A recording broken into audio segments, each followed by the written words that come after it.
Was there anyone that you were nervous about writing about in the book?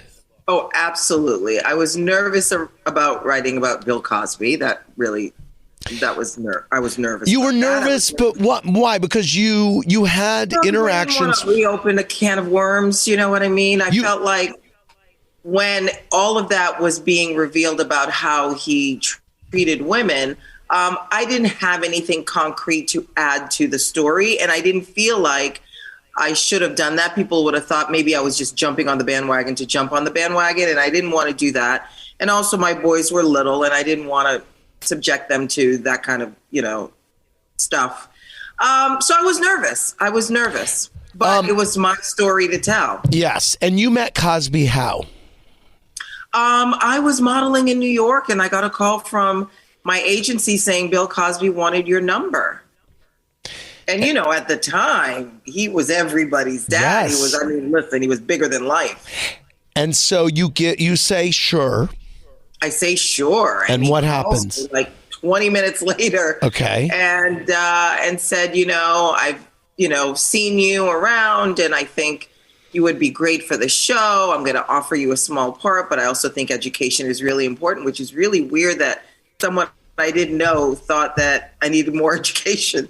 So I went and I worked on the show, and I had a small part, and it turned out to be a cautionary tale about really listening to your gut instincts. Because when I went to his brownstone, under the pretense of what?